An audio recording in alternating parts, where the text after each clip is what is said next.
entandikwa ya buli kintu The starting point of everything kye weerabako mu bulamu bwo leero. that you see upon your life now. Entandikwa, yogera nti entandikwa ya buli kintu. Entandikwa ya buli kintu. So obuzibu obunene mu bulamu bw'omuntu The biggest problem in someone's life kwe kuvumbula entandikwa z'ebintu is to eby'enjawulo. discover the starting points of the different things they see. Buli kimu ky'olaba ku bulamu bwo Whatever you see on your life nga kikucunya that is tormenting you, oba nga kikusanyusa, or rather it's pleasing you, waliwo entandikwa yaakyo weeri. it has a starting point somewhere. Tekigasa nnyo It is not so useful, naddala ku sayidi y'ebyo ebizibu. especially on the side of problems. Tekikugasa nnyo kubeerayo gwe ng'oyogera embeera You entabuseeko, don't gain anything from saying the situation is too much for me. nze sikyabitegeera. I no longer understand whatever is going on. You Naye nga say, tofaayo kumanya but you don't care to know ekizibu kino kyatandika ddi kibeerewo mu bulamu when did bwange. this problem start happening in my life. Olutalo olusinga obunene The biggest battle lwa kuzuula is to discover gwe omuntu eyali asoma a person who was obulungi studying well. ng'ogenda ku ssomero n'ofuna grades ennungi, You would go to school and get good grades, era ng'omwana omusomi bw'abeera. just as any student and scholar may be. Olunaku lwatuuka lumu Just one day came nga by'osoma tokyabitegeera. when you no longer understand whatever you study. Bw'ogenda okukwata ekitabo okusoma When you get n'ofuna otulo. your book to read, you get sleep. Bw'ogenda okutuuka ku bibuuzo When you reach the time of bye examination wasoma ne bibula. and you forget whatever you studied and read. Kale message eyo ka section yako njogera n'abaana abasomi. In that section, I'm talking to students. Naye ng'ate But bw'okirowoozaako when you think about it, njogera ne maama oba taata. I'm also talking to a parent, Alina mother, ebibuuzo. father, who has questions. Omwana wange yali akola obulungi, kiki ekyamubaako? What happened to my child who was performing so well? Oh, weetaaga okutandika kakkane You wansi need to first calm down onoonyereze and investigate kiki ekyabaawo. what exactly happened. Kwolwo lw'olizuula That's when you discover nti waliwo omwana eyakwata ekitabo oba ebitabo by'omwana we that there is n'abibuuza a child who n'abitwala. took the books of your child and took them. Amalogo gali mu masomero g'otalabangako. There is a lot of witchcraft in schools in a very deadly way. Omwana n'ava ku ssomero n'aga nti yavudde ku katanda n'agwa. A child may fall off the bed, Naye nga bulijjo ewaka asuze ku kitanda emyaka n'emyaka n'okuva mu buto tokiwulirangako. yet all the time the child is home has never fallen off the bed. Naye yagudde. But the child fell off the Nadda bed. ewaka ng'alinga abakuwaddemu omwana omulala. Returns home as if it's another child they're giving you. Be careful. Wegendereze. Tonyoomanga kintu. Never overlook things. Embeera ejjanga esaaga n'ekuttira omwana mulamba n'afa A situation n'afaawo. may come jokingly but kills your child. N'osigaza bibuuzo ku And mutima. remain with questions on your heart. Naye nga tosobola kunnyonnyola kyatandikirawo. But you can't explain where it started from. Kale n'abamu nga ebyo bye byabajja mu masomero. Even for some of you, that's where you dropped out Tolina of ansa school. gy'osobola kwogera nti kino kyava ku kino oba kiri. There is no answer you have for any problem that happened. Weegenderezanga nnyo. Always be careful. Kale omuntu eyalina obulamu A person who had a life, oli n'abwonoona. but someone else destroyed it. Lwaki tetubeerako nkola gye tukola? Why don't we handle things N'otegeera in a different way? eyayonoona obulamu bwo. For you to know who spoiled your life? Eyo ensonga lwaki tubeera n'obunabbi. That's why you have moments of prophecy. Otegedde?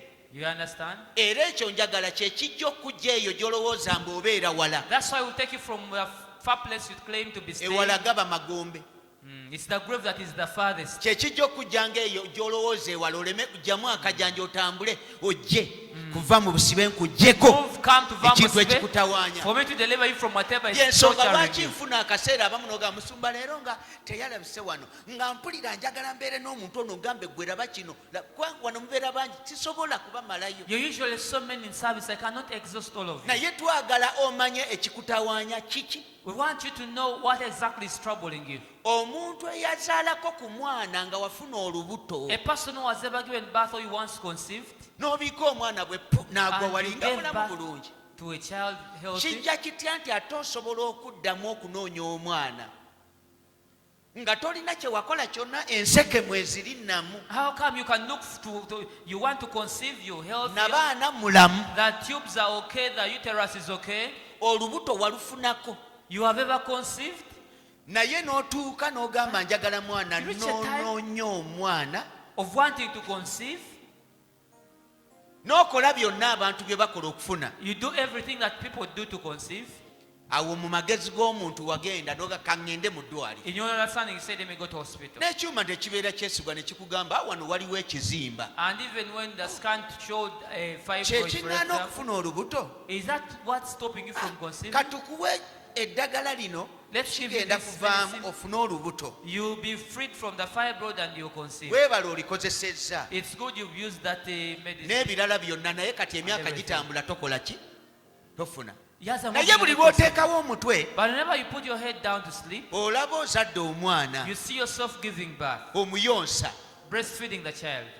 gwe njagala olwaleero ng'owulira ebigambo bino As you listen to these words today, oveemu ekikusibya amaaso ekikulowoozesa let you lose that thing blindfolding you, mbwe thinking, ekizimba kye baakugamba mu lubuto to think that the fibroid they told you about naawe in your gwe baawa uterus, ensonga yonna you know the hormones now there is imbalance you know omanyi yonna abeera mungi naye akuziba amaaso oleme kutegeera the real thing is what ebikuziba amaaso n'olema okutegeera ekituufu. ensonga zo sizikugjeeko I have not taken your issues away from you, naye njagala obeeremu amagezi but I want you to have some sense in you. kandooze statement tenyiiza eyo simbi njagala ogolokose okumanya I want you to awaken your understanding. ekintu kino ekikutuuseeko kiva ku ki What is the cause of this problem that has happened to you? abakazi gye bali abalina n'ebizimba ebibiri nga binene nannyo ne bafuna embuto ne bazaala With abaana two fibroids, they conceive and even gye give bali birth. abalina hormonal imbalances naye ne bafuna abaana Others have hormonal imbalances, but they still conceive and have children. gwe kiki ekikusibye ku myaka gyo mu mubiri gwe owulira oli mulamu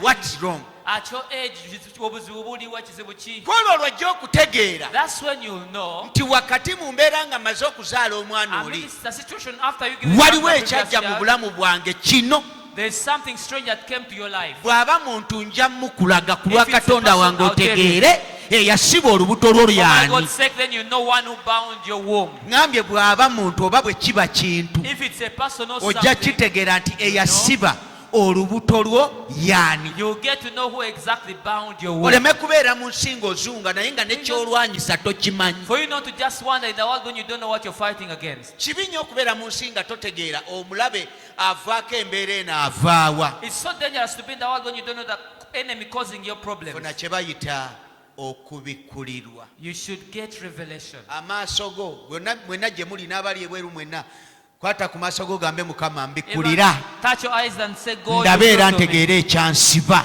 To know and understand whatever bound me. mbikkulira ekyavaako obuzibu buno Reveal to me kiki the cause of this problem. eyo saala mukama akwanukule mu linnya lya May God mukama answer you in that prayer in the name of God. so tokaabanga bukaabi Don't just keep crying. kwogera n'ogamba naye nze lwaki And say, but for me, why? numbibwa ebizibu ebyokumukumu Am I- ebizibu ebyokumukumu Attacked by consistent problems.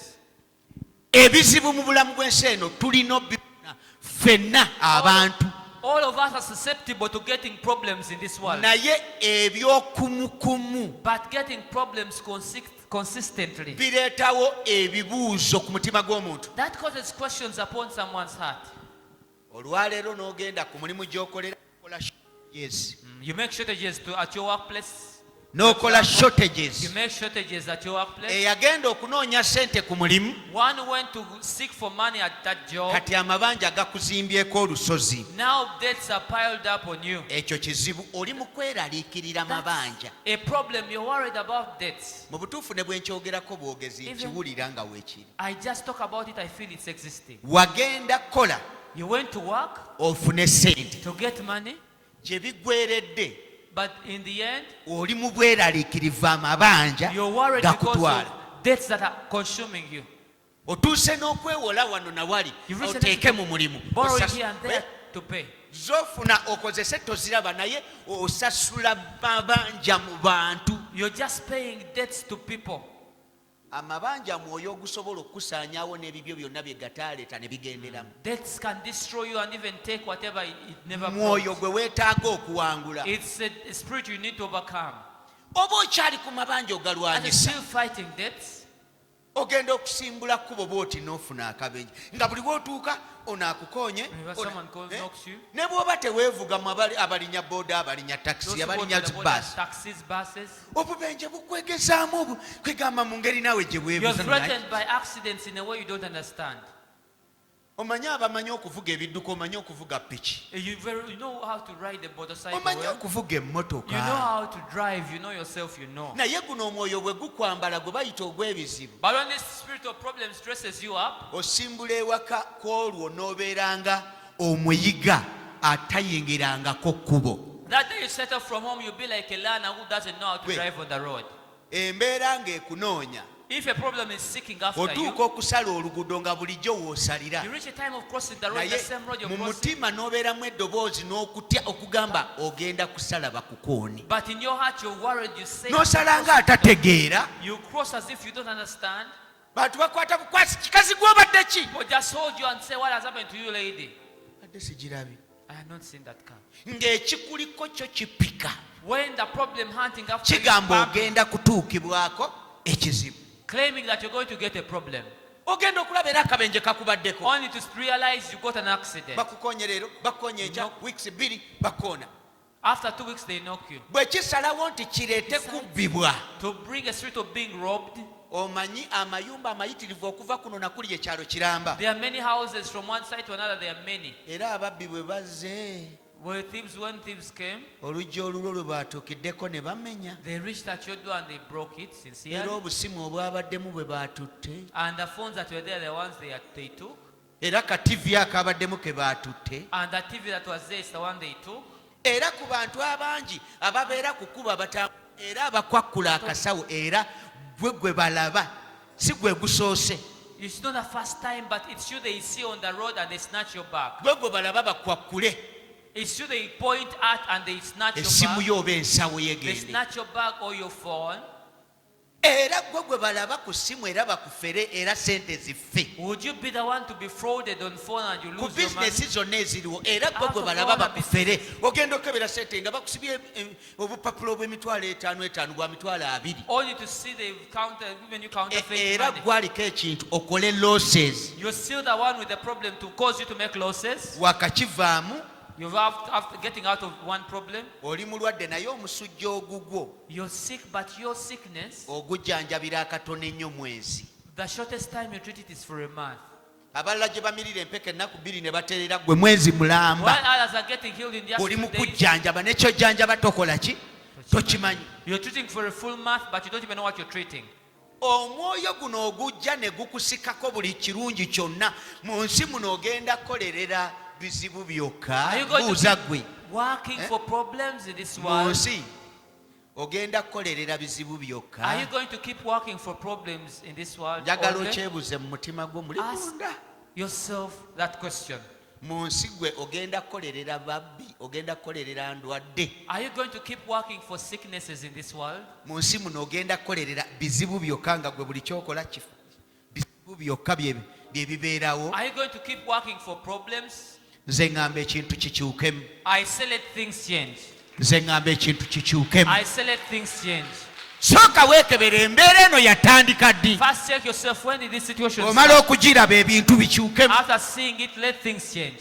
ate tugenda kulwana bikyukemu And you're going to fight hard for kyekyo things to change. kyenkuyitira nti towulira buwulizi njiri That's why I said don't just listen to the teachings, naye njagala ebeere galubindi but let it be an eye-opener gy'oteekako osobole okutegeera that you use to know, omanye nti something is wrong here to know that waliwo ekikyamu I wano. have to kick it out of my life Nina okisamba kive mu bulamu si bwange. kusirika Not just remain in silence. obeere nga mu nju nga gwe obulamu bwo bwagana nalabye omukazi olunaku olwajjo gye nabadde muva mu sibe kyaki I met a certain lady where I was in Vamuswe Church bwe yesterday. mutunulira emyaka gye mito When I look at her, she looks young. era kyampaliriza omubuuza olina emyaka emeka It forced me to ask her how old she was. nga mulaba mukazi muto Because I saw she was a young lady alina abaana 6 having 6 children. abaana 6 6 children. naye nga mwemutunulira ndaba ng'omuwala omusomi When I look at her, she looks like a mubuuza student. olina emyaka I emeka said, how old are you? naŋŋamba 23 She said 23 years old. watandika ddi okuzaala I asked her, when did you start giving birth? watandika ddi